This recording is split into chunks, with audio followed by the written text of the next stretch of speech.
वजह से लगा? ये किस लिए लगा है?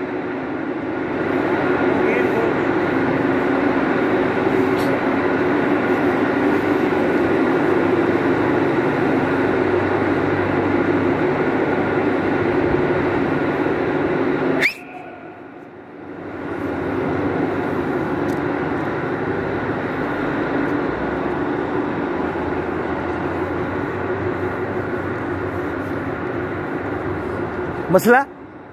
कोई मसला है? कोई मसला बच्चे? कोई मसला है? तो फुल हो गया ना। ये कितनी एक ऑफर से भर जाती है? एक ऑफर से भर जाती है मिल का मिल? बच्चे थोड़ा सा इस पर रोशनी डालो ना, मुझे याद रहेगा इसका क्या क्या कैपेसिटी है, क्या भरते हैं, क्या टाइमिंग है, कब चलाते हैं? ये जब ये लोडिंग हो गई है ना, अब हाँ लोडिंग के बाद ये स्टार्ट है। अब ये ठीक है, ये बाद में फुल हो जाएगी ना फिर। ठीक है, इसके अंदर में पानी वगैरह इसमें जो भी है सोडियम सिलिकेट डालते हैं। ठीक है, सोडियम सिलिकेट सीडी है। ठीक है, पानी वगैरह जितनी मकदार में लिखा हुआ है। ठीक है। वो वेट ऊपर चल रहा है, वो देखो ऊपर। अच्छा अच्छा अच्छा अच्छा 3500 अभी रह गए।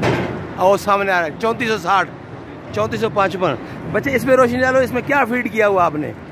मिक्स मटेरियल है सारे। क्या मिक्स मटेरियल? मुझे याद रहेगा, बोलोगे तब मुझे याद। वगैरह क्ले वगैरह, प्लास्टिक क्ले, बेंटोनेट वगैरह। हाँ हाँ, एक एक का नाम लो ना, बाद में मैंने रटा लगाना है इधर से नकल मार कर। वो तो क्या क्या डलता है? हाँ, बेंटोनेट, हाँ, प्लास्टिक क्ले, ठीक है, तो सिलिका, ठीक है, सीडीए, ठीक है, सोडियम सिलिकेट, ठीक है। ये सारी चीजें इकट्ठी डाल देते हैं क्या? किस रेशो से डालते हैं? सारी इकट्ठी तो नहीं डालते होंगे ना? नहीं एक एक करके। कितना कितना मतलब एक एक बकेट डालते हैं? कंपोजिशन इन लोगों को दी हुई है पार्टी वालों को। अच्छा अच्छा अच्छा, कंपोजिशन तैयार नहीं आप उन्हें बता दें, एक बकेट उसकी इतनी, दूसरे की इतनी बकेट, तीसरे की इतनी बकेट। कंपोजिशन उसके पास है। अच्छा, इतनी मकदार लिखी हुई है ना। हाँ हाँ, वो साथ में डालें। उसके पास है। ठीक है ठीक है। अच्छा ना,